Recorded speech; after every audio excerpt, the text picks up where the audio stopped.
Welcome to the Being Known podcast with my friend, Dr. Curt Thompson. My friend, Pepper Sweeney. We are here.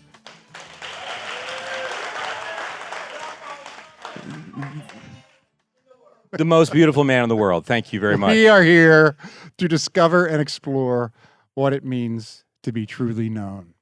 All right.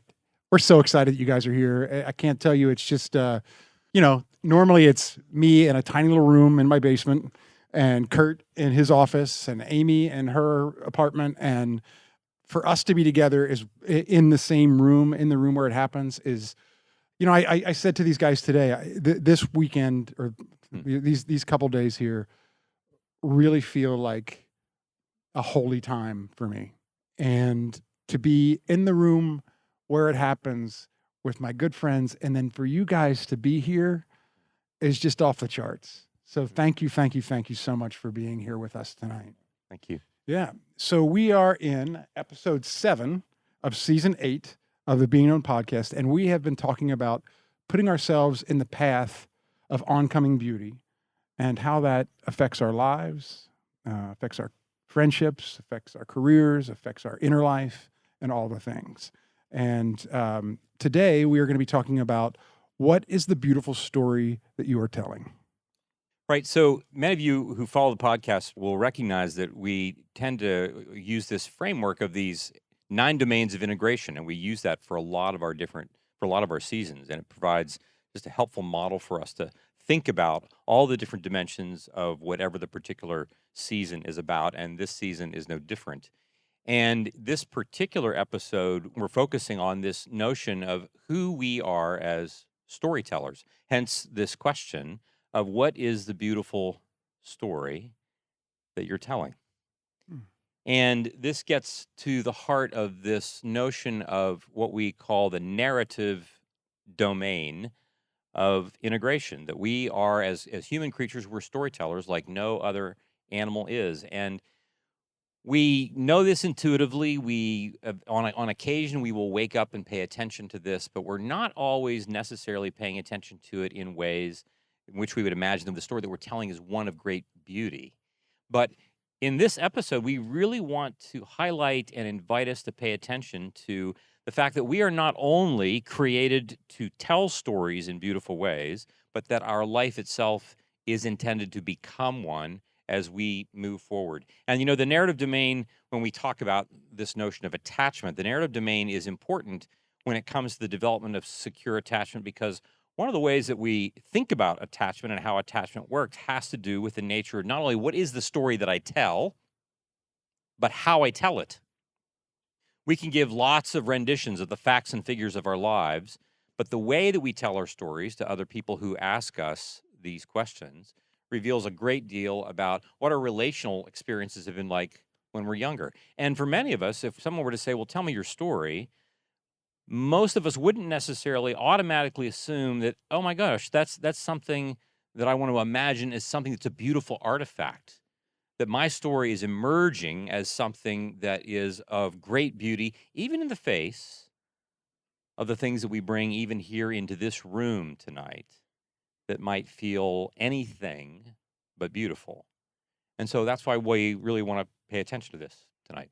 Yeah, one of the things that I was thinking about is that when I find myself, we don't tell our stories alone. And, you and I and Amy, we tell a lot of stories to each other, both on and off the air, right? And I find myself telling stories about myself in a certain way, or telling stories in a certain way because you guys are in the room with me. Right. And oftentimes you're prompting me to tell my story. Right. Yeah. Right. So it reminds us again of questions like, who are the people in our lives who are asking us really important questions? Not just what time is it, not just what's your day like, but are asking us important questions about what's making you angry, what's hurt your feelings, what are the things that you're longing for, what are the things that you're afraid of? Who are the people who are asking the kinds of questions that prompt you to be curious about the kind of questions that you really want to answer, but you wouldn't know that if those people aren't asking those questions. Exactly. Yeah. Yeah. One of the things that we talk about about what happens in the psychotherapy consultation room is, people wonder, man, like what goes on in those places. Wouldn't you like to know? If you'll pay me the money, well, I'll tell you what happens. One of the things that we like to say is that in a psychotherapy process, nothing actually happens in that room that isn't happening in real life. The one thing that is different is that we're explicit about what's happening in the room. We're actually telling the story about what we're thinking and feeling and imaging. We're telling the story about what I'm afraid of. We're telling the story about what I long for, about what I long to be healed. And in fact, there are parts of our stories that are being told by the ones who are listening to us in ways that we could never even have imagined those stories being told if somebody else isn't in the room. I mean, I think about the number of times that the three of us have had conversations in which one of us is coming to the other two with some part of our story that feels really broken, some part of our story where we feel something that's off. We're angry, we're sad, we're hurt, we're something.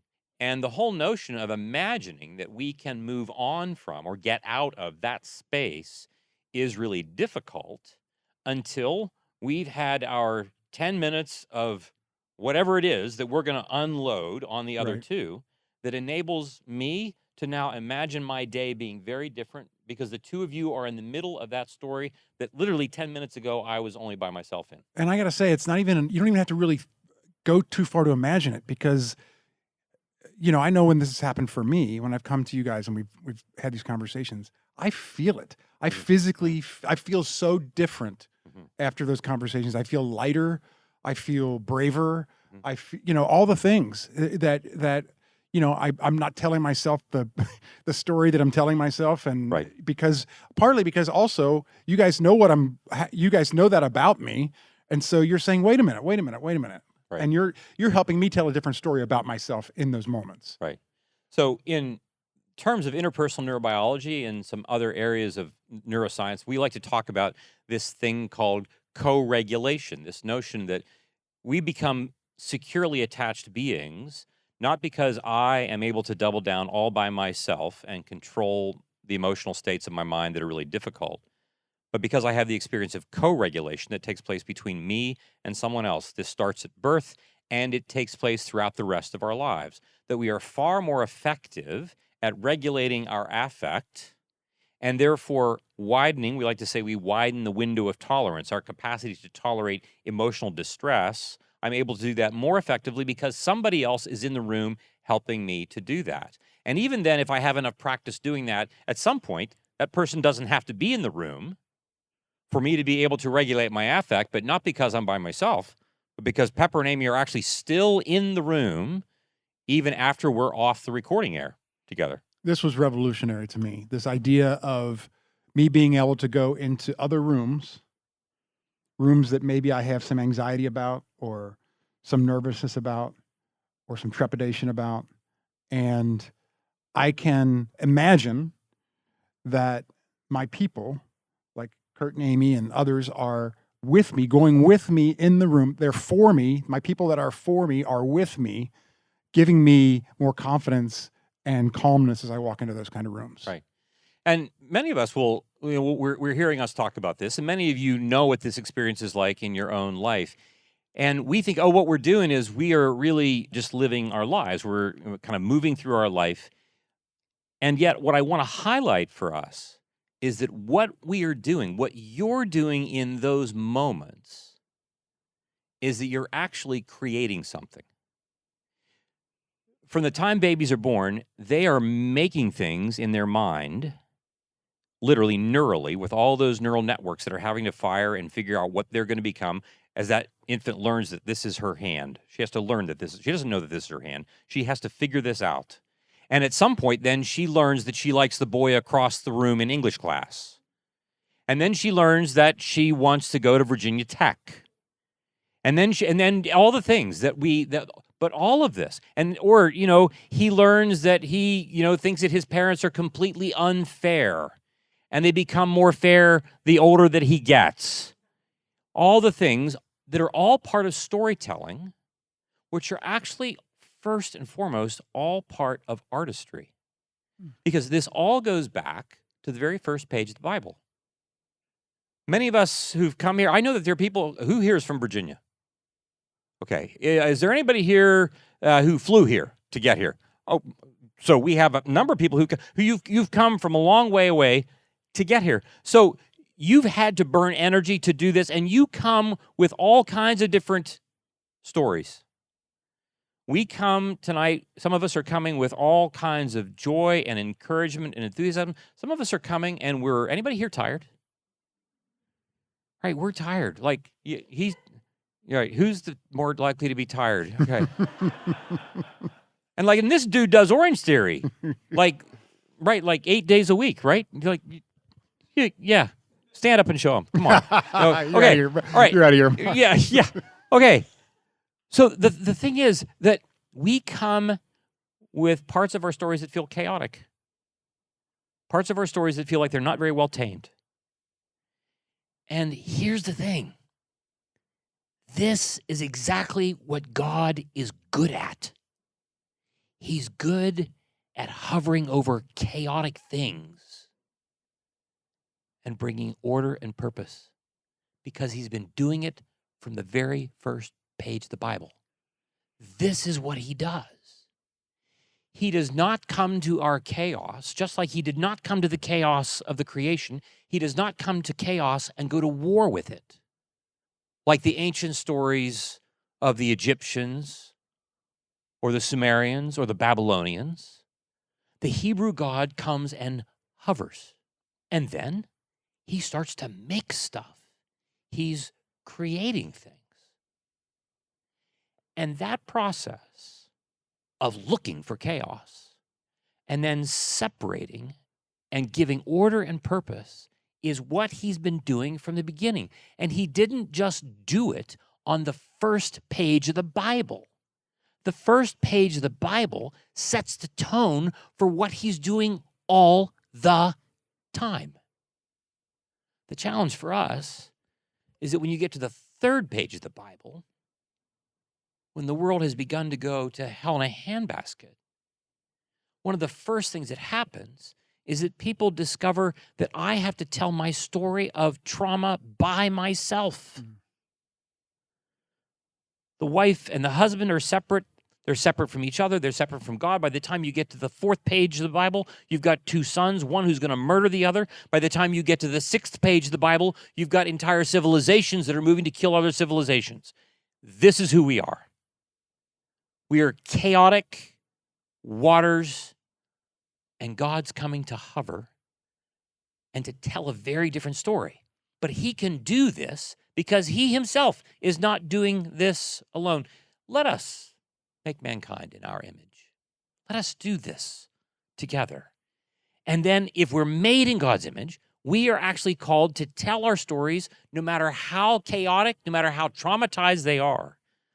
We're called to tell them in community that requires our own willingness to allow others to hover over my chaos and you to allow me to hover over yours and for us to do this work together. And it is work. Dude. It's work. Yeah. I mean, it's rewarding work. It's necessary work. It's sometimes joyful work. But there's no getting around the fact that it's work. Right.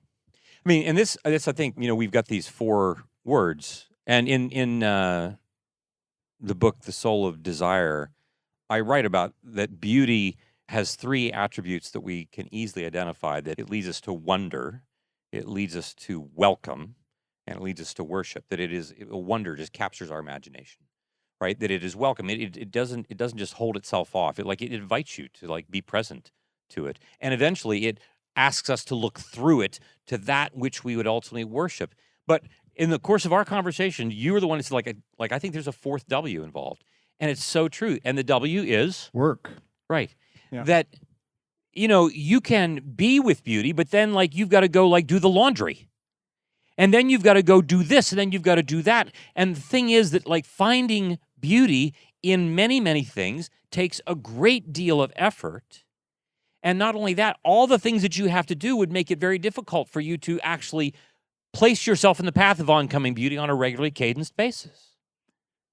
Curt, since we've been this is episode 7 of this series, and we have been very intentional about putting ourselves in the path of oncoming beauty, not just talking about it in the podcast, but doing it. And it does require work, but I have to say that the intentionality with which we've been doing these last several, this last month or so, has made it to be, the work is easier. It gets to be more natural. I mean, because in the beginning, I wasn't paying attention to it. I was sharing with you the other day that my wife and I were talking about how, it's beautiful autumn where we live, and we're both just life is just so crazy chaos that we weren't even noticing it. But now I'm noticing beauty right now a lot more, and I'm seeking more. I'm trying to find more and more and more. Right. Yeah. And so I think it's fair to say that, just being reminded again of those of us who were here and who were tired. We're not tired for no reason. We're tired because we're burning the candle at however many different ends your particular candle happens to have. And what that means is that it's really easy for us to say, that's really great, but this is why we end up putting beauty in a museum. And why we cordon it off and say, yes, I'll get to that sometime when I have time to do that, because beauty is a luxury. And yet, if you think about it, if we were to say, well, we think it's a luxury, except if we were to extract all the beauty that we're aware of from the material world, you would soon discover that about 99.9% of the material world would disappear. There's that much beauty around us, but we are moving at such a pace, and there's so much of me that is trying to regulate my distress that it's really difficult for me to then open up to it and be present to it. But one of the things that we find is, if we are able and willing to do some of the exercises even that we've been talking about, that we begin to see and notice beauty in places and times in our lives that we otherwise wouldn't notice it. And sooner or later, we start to get nudged to being open to seeing beauty even in places that we would not at first think are beautiful. This notion that when we allow ourselves to be in vulnerable communities, we talk at Center of Being Known in our practice, we've talked an awful lot about these confessional communities in which we do this work of being in vulnerable openness with each other. We're really allowing ourselves to be seen in ways that are not necessarily all that beautiful. We don't come in and present our paintings with all their glory. In fact, we come in and bring our artwork that is really like we would expect to be thrown onto the trash heap. And yet, this work we do that we would call blasphemous, right? This part of me that I don't want anybody else to see is the part that I would say is quite ugly, but other people take a look at it and begin to have a different vision for the story that I'm telling about myself in a way that I could never tell by myself until someone else is coming to tell it. And it's not just the part of me that I feel I need your support in. It's the part of me that I would never want you ever to see. The parts of me that I'm most ashamed of, including the parts of me that I'm most enraged. Anybody here mad tonight? Okay, so nobody's raising your hand, so somebody's lying.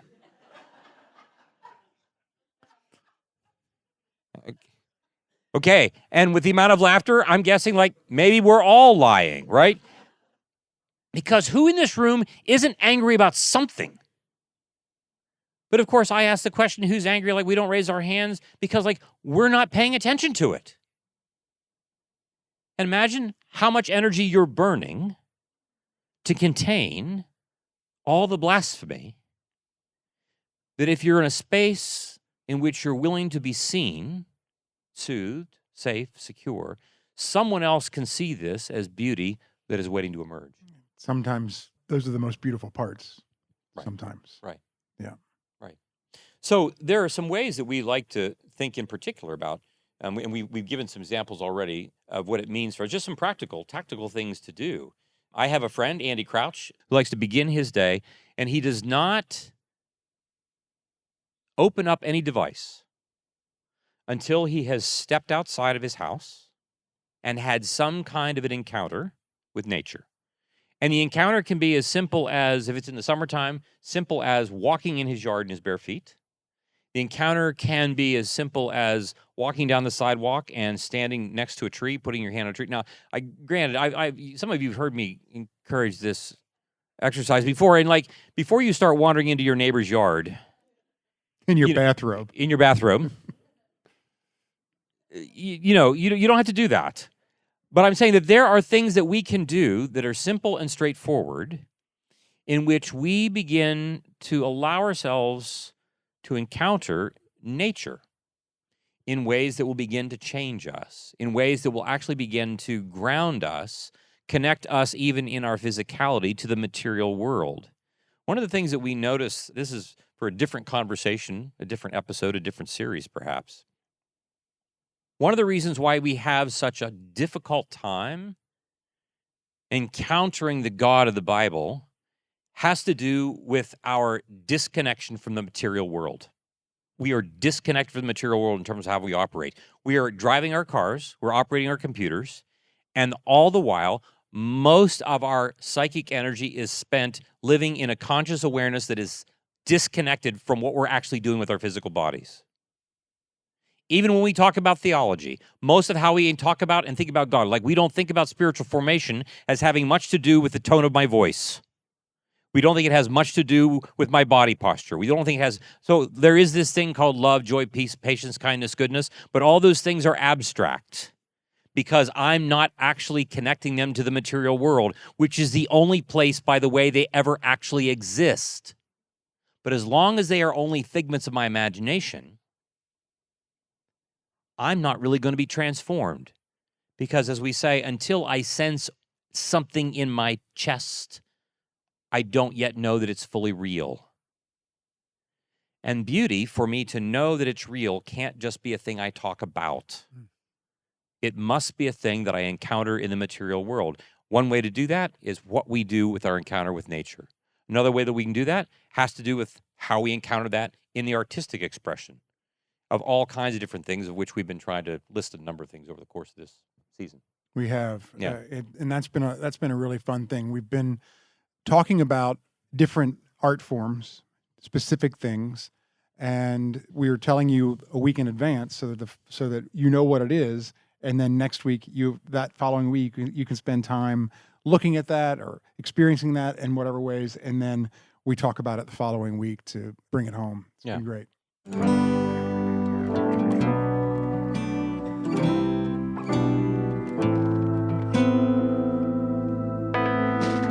You know, you all may have heard, Pepper and I took a trip to El Salvador, and we have so much to share with you.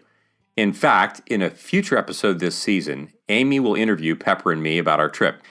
Pep, you remember Vanessa, the mother of the two little babies?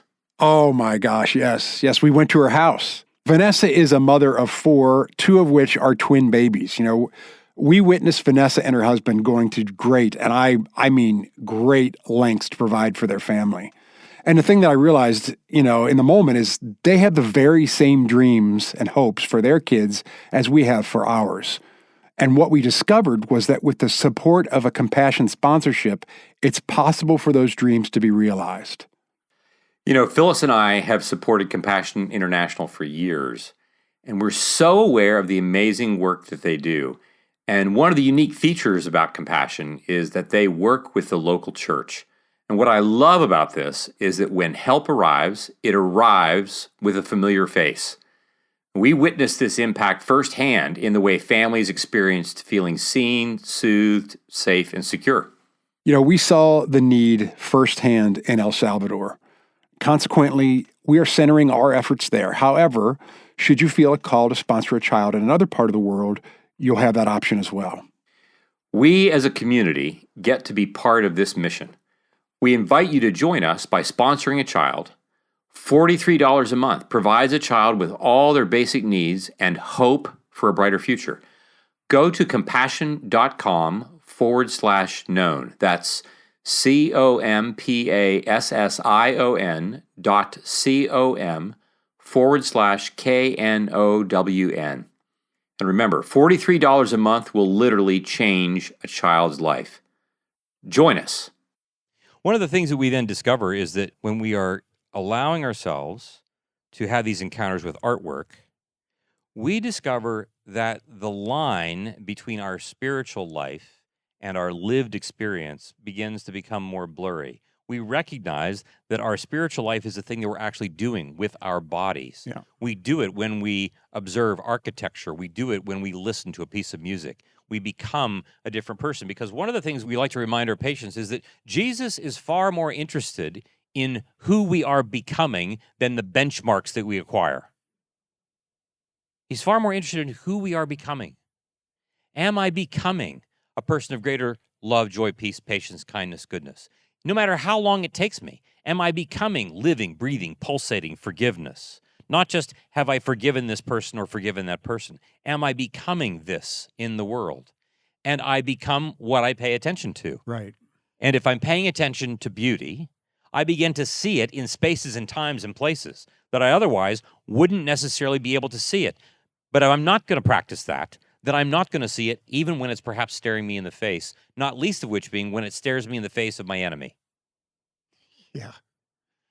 Yeah, it's amazing how beauty has impacted my inner life in the last few weeks.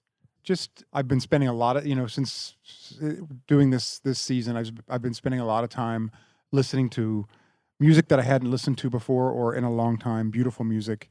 I've been walking out in nature while listening to classical music and jazz, and it impacts everything. Mhm. Everything, like my day is different because I started that way. Right. It's been great. And then the last thing I would want to say, just this notion of how we think about beauty in this abstract way. Oh, there's this thing called beauty. There's this topic. And then we think about beauty in terms of objects, right? There can be an experience. We see it in a sunset, or we see it in a painting, or we see it in an oak tree. Or we can see human beings and see a beautiful person, or whether it's an adult or it's an infant or who it is might be. But for instance, we don't often imagine, the first thing when we think about relationships, do we think about relationships as being beautiful? Do I recognize that, imagine this, okay, here we take a poll, okay? Yeah. How many here would say that you have anybody in your life with whom you currently hold a grudge? Oh man, dude, this is there's Yeah. so much business here for us, Courtney. Yeah. I can't believe this. Okay, our staff from our practice is in the back, right? You can just sign up with them right after we're done. Okay. So just for a moment, I just want you for a moment. Imagine the person with whom you're holding the grudge. I have a list, by the way. It's not just one. Now imagine how difficult, how easy would it be for you to imagine that when God is imagining your relationship with that person, that God is imagining beauty emerging. God's imagining. Now, I don't mean this in the abstract. Oh, yes, theologically. Yeah, fine, great. What? No, I mean like. And so imagine this now for a second. Imagine okay, if you were to ask, and I have a list of people, and if you were asking, well, Curt, could you imagine beauty emerging between you and this person? I would say no, and I like it that way. Because sometimes I enjoy my grudge that I hold. And so, here's a practice I've been entering into. I'm practicing imagining Jesus and me and this person at my kitchen table. Now, typically, it would be easy for me to think next thing is I'm going to imagine Jesus giving me an instruction as to how I'm supposed to interact with this person. But that's not what he begins to do. He says, Curt, I want you to just watch me, and I'm going to interact with this person. And I want you to watch what I do. And I want you to watch how listen to how I talk. And I want you to pay attention to how I'm paying attention to your enemy, to the person with whom you're really enjoying holding a grudge. And I want you to watch me. And I can tell you that there will be things that will be hard for me to imagine in terms of beauty emerging between me and that person, but that are impossible to resist seeing. When I watch the king, I have a conversation. And then I hear Jesus saying to me, and he said, now do what I do. Just follow my lead. Get in my wake. Come after me. You don't have to be perfect at this. This is not a benchmark for you to require. I want you to become me. And that I can imagine. That is where I can imagine beauty emerging. But I can't do this if I don't have somebody else in the room, because I'm not able to do that kind of work of artistry. And it's in these spaces, the spaces where chaos is, where God is coming. He doesn't have to worry about doing work in the Garden of Eden. He's working in the wilderness. He's working where the chaos waters are.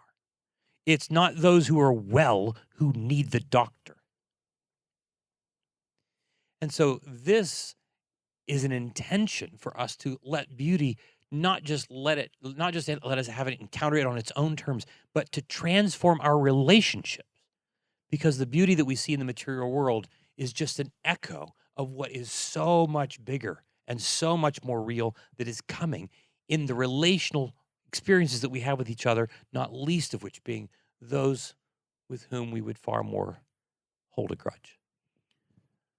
That's beautiful. I love that you're doing this. It's teaching me so much. And I also love that you have a list, right? And so that shows me that this isn't something that you can just do and get over it and move on. And, you know, it takes a while. Right. Right. Right. And yet I already know some things that have happened that have been successes in, I don't know if that's the right word. I guess successes in this, that you have been able to break through in some forgiveness areas with some things. And it's just been amazing to be a part of. Right. Well, I'll just one example. I'm not going to name the names, but like I've just in the last couple of weeks had one of these experiences in which a person with whom it was really difficult for me for a couple of years. Amy. We're not going to mention any names. We'll cut that out. Okay. Yeah. But you know, I think Amy's really done great with me. I think it's just great. And I was having a hard time. And in a conversation that I had with Phyllis, with my wife, she invited me to reframe things. And I felt like I was sitting with Phyllis at the kitchen table and this person with whom I was holding a grudge. Mm-hmm. And Phyllis is asking me questions and then talking, and I'm watching this conversation happen. And so, again, I want to invite us to recognize that part of, like, what does it mean for us to have the experience of being known in order for us to imagine that you're the agent, like you're going to be the person of Jesus sitting at the table, and you're going to have the conversation with someone else while your friend watches you, and your friend is going to be transformed because of your watching, enabling somebody else to be known in a way that they can't do it yet on their own. And this is what we're doing here in this podcast. This is what we're doing in this conference, that we are pushing the darkness further into the wilderness, expanding the boundaries of the garden, because this is what we were made to do from the very first and second pages of the garden of the Bible. And beauty puts us on that path to become those kinds of people. That's awesome. That's awesome. So I think it's time for us to talk about our artistic offering for this week. And this week we're going to be playing a song for you. Those of you who are listening to the podcast, you'll have to go find it yourself because we can't afford to play it for you on the podcast. But we're going to play it here live, and then we'll come back and talk about it. Rachel, are you ready to cue that up?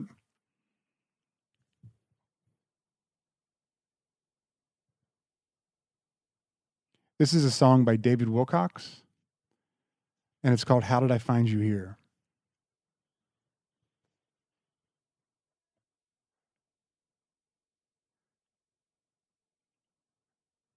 Everybody ready? The night I fell in sorrow. No, I'm not gonna. Actually, at the beginning of the song, there's just a very long pause. Yes. So while you're looking for it, just let me know when you're ready. I'm going to read the lyrics to you. Okay? How Did You Find Me Here by David Wilcox. The night I fell in sorrow, I knew I was alone.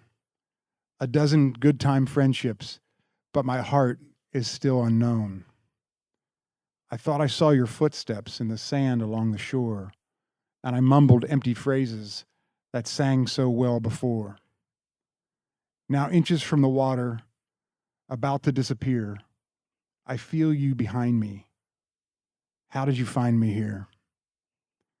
I couldn't reach for rescue. I hid myself from you. I couldn't stand to see me from your point of view. I knew I'd disappoint you if I showed you this child who's crying out inside me, lost in the wild. Now, inches from the water, about to disappear, I feel you behind me. How did you find me here? I feel you behind me laughing in the water. Wash away the tears.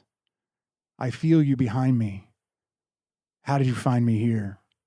I feel you behind me. But how did you find me here? You know, David Wilcox is, many of you may know of his work. And the story that I know about him was that he was invited by some friends of his who were running a camp in New York. And I get all choked up with this story.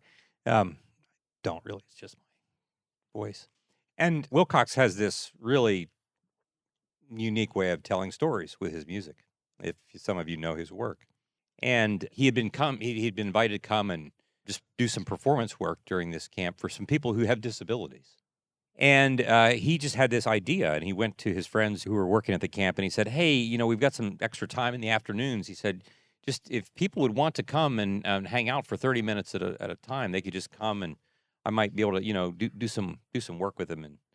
And he's just kind of just going to play some music for these people that would come. And it turns out what he began to do that he would have people come, and he'd say, like, I'm going to give you about 5 to 10 minutes, and I want you to tell me something about your story. And they'd take 5 to 10 minutes, and on the spot, he would compose, write, sing, play a song for them that was about their story. And he would record this and then give it to them. And the next person would come, and he would just do this over and over and over and over again. Now, not all of us are David Wilcox, but I want to invite us to consider that what he is doing is he's helping each of those people tell their story differently. And he's telling the story differently because beauty is infusing it, because of things that he can see that the people who were telling the story initially can't yet see. He's imagining something for them while their imaginations are waiting and trying to catch up, which is what we are being invited to do every time we invite someone in to allow them to be known by us. And this is what beauty invites all of us to do. It's interesting that you say that, Curt. This song, you introduced me to this song, and I've listened to it quite a lot. And there's something about this song that invites me in. And a lot of his work, he has a certain quality that, it's going to sound corny, but it almost feels like home to me. And this song to me, I mean, it's so obviously a journey, right? I mean, he starts off the night he fell in sorrow. He knew he was alone, and he ends up laughing in the water, you know. Right. And the story, it's visual. It's, you know, I tear up when I hear this song, so it's physical. And it's emotional. I mean, it's, you know, it's an impactful song for me. It's all the things. Right. Yeah. Did you have something you wanted to say? Did it look like it? Yeah. Okay, so I have to start with the emergence part, like when, Curt, you said our stories are emerging. And I didn't have words for it, but I found the emerging part quite annoying. And I want to reach the benchmark, and then I'll enjoy. Right. But see, now, I mean, with a more understanding, so this emergence is a relief because it's like, okay, it is the process. And I will say, like, okay, season 2, we talked about the 9 domains of integration. Yep. And we have talked about it in every season. And there's an awareness that emerges in that. And it's vulnerable because you have to let it unfold. You can't just know it. And so, like the podcast, things emerging, and then this season in particular with beauty and encountering beauty, like hearing this song, I've listened to it. You also introduced me to it. I've listened to it many times, and it's lovely, and it is. I responded to it, but then I heard the line when he said, "I couldn't reach for rescue." Mm, mm, Mm. mm. I hid myself from you. I couldn't stand to see me from your point of view. I knew I'd disappoint you. So you find that emerged as I put myself, you say, Mm. if we put ourselves in front of it, it will reveal more about it and about us. Mhm, mhm. And it's like then I had a huge, like I was sensing a whole bunch of things. And then I can just sense them. Yeah. Right. And so our stories are emerging, and that is the beautiful thing. Right. Well, I think you point something out that's really striking for those of you. How many counselors do we have? Counselors, therapists do we have in the room? I know we've got a whole back row of them, right? Okay, so we have a number of folks that are in the room, and for those of you who are taking care of patients, like you know that when people come at first, the more desperate they are, the more urgently they feel the need for immediate relief. Mhm. The more we feel like we need to have this resolved, Right. the more desperate I am, the more broken I am, the more I tend to think about my life as a benchmark. The more I tend to think about this as a thing that has to be acquired. I have to get to a certain point where I no longer am depressed. I no longer have panic attacks. I no longer have whatever the thing is that I no longer am human, because then my humanity will be taken care of and I won't have any more trouble with that. But the challenge, of course, as we say, when people come to me and they say, like, well, Curt, how like on the very first session, how long is this going to take, right? When or like some version of like, when will I know that this is done? And I will say to them, you'll know that you're getting close to the end of the work when you've learned to love the work. And they look at me and like, wait a minute. Doesn't that just mean more sessions with you if I love to do the work? And I said, brilliant, isn't it?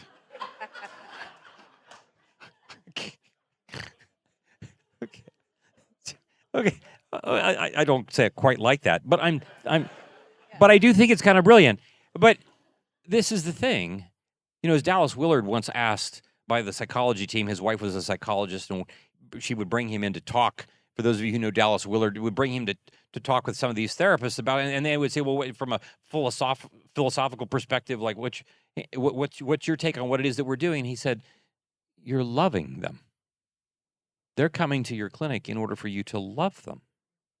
And this is what we're doing. We like to say in our work that, like, look, we're pretty disabled as human beings. We're not very good at a lot of things. One of those things is we're not very good at loving other people, right? We're not very good at that.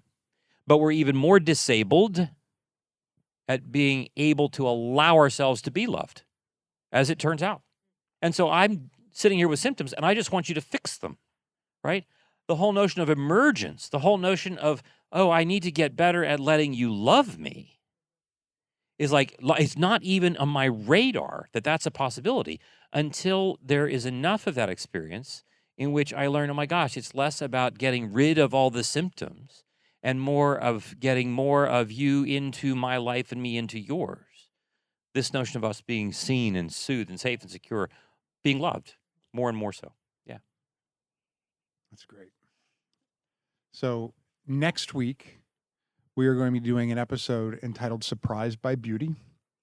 And for the artistic offering of next week, what we'd like you to do is be aware of times throughout this week where you are surprised by beauty. Write it down and think about it. I'm going to share a little bit about just an example of it. I was down at St. Simon's Island off the coast of Georgia, and my son wanted to take me on a trip over to Jekyll Island because he wanted to show me something, but he didn't tell me what it was. And so my mother was with me, my wife, my girls, we were all there, and we drive over there and we go to this beach and we walk out to the beach, and we're on a beach called Driftwood Beach. And if you want to see pictures that I took on Driftwood Beach, you're going to go to our website, which is what, Amy? beingknownpodcast.com, and look under the episode 8 picture, and there'll be a link there. We'll also put a link in the show notes for you. But it was absolutely beautiful, and I was completely surprised by it. And there are often times that we are surprised. There are not often times where we are surprised where we're not paying attention. Right. Right. And Right. so this next week, I really want you to pay attention to all the times that you're surprised by beauty. And we'll be talking about that next week. And I would invite you to add one little element to that, and that is, in what way, as you're surprised by beauty, how does that? If you'll notice, like, oh, I just got surprised by beauty. What was the story I was just telling about myself, about my life, about my day, about the person that I'm enjoying holding the grudge against? What was the story that I was telling, and how has the story shifted? Because beauty has now entered the picture and begun to write something in the narrative that before wasn't even imagined by me. Yeah. Well, listen. Are you listening? They're still taking notes from what you Yes, just told them to do. Right. I just want to, again, thank you all for being here tonight. I mean, it's just really amazing to have you in the room with us.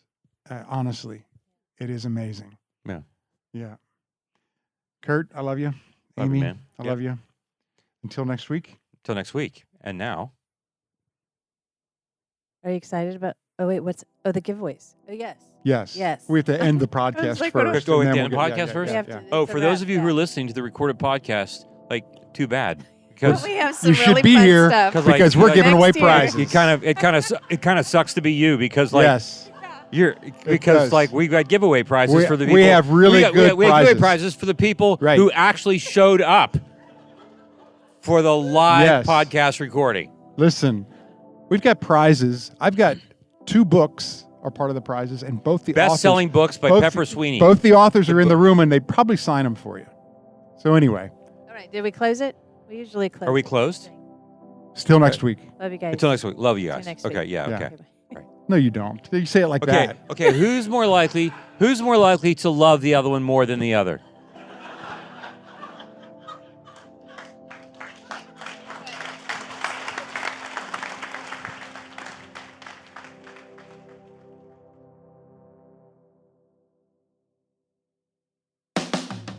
This podcast is produced by Curt Thompson, Pepper Sweeney, and myself, Amy Chella. Audio production and editing is by Keaton Simons. Video production and editing is by Mark Gould. Speaking of videos, each week we post the video version of every episode to our YouTube channel. You can find us on YouTube by going to youtube.com or your app and searching Being Known Podcast. If you'd like to connect with us, you can find us on social media at Being Known Pod. If you like this podcast, tell a friend. Tell all of your friends. And please like, rate, and review. Be well, be known.